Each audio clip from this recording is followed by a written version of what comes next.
Si Edward, ayaw ko sirain ng pag-aaral at umaasa ang mga magulang. Yun, galing talaga nila. Ano masasabi mo doon? Sira pa pag-aaral mo? Kaya, dyan lang muna. Kung si Maria naman hinitayin ka, bakit hinitayin yan? At si Maria, wala yun talaga yung syota. Ako talaga nagsasabi ako ng totoo. At yan, hindi yan pwede magsinungaling sa akin. Ayun. Kasi nakapasok siya kay Kuya Rat at malaking sira yan. Oo. Bakit ko may syuta? Bakit ko may syota? Wala po. Sino? Sino yung owner? Pingin.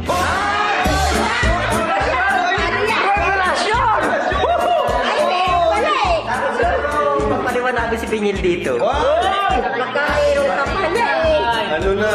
Bayad siya. Nasa malog niya ni si Marian. Tatay lang yung sabi. Lalo ako. Yari ka bro. Sorry bro, nagkakala ko na bro. Kumbira ng Pingil. Totoo ba yun? Hindi. Tingnan mo na, sinasabay mo pala. Si Marian, hindi mo sinasabay. Tapos sa iba pala, nakasabay. Joke lang. Joke lang. Basta pinakidwad naman yun kung sinong gugustuhin. Sino ba talaga, Edward? Hindi ko naman bibigilin ng puso na yan. Si Marian. Yun si Pingil, ang kaibigan.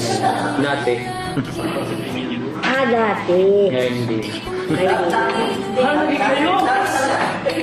Naging kayo dati? Umiwas ako sa kanya. Nakating na, wala na nakating na. Dati kaibigan kami, pero ngayon naiwas na ako. Nasa iyo naman yan, Edward. Hindi naman namin hawak ang puso mo. Ano ba ito? Hirap to si. Kung ano nang tinitibok ng puso mo. Wala na ganun si Marian. Si Maria doon, makakapag-toy. At ako talaga. May konting bitaw na.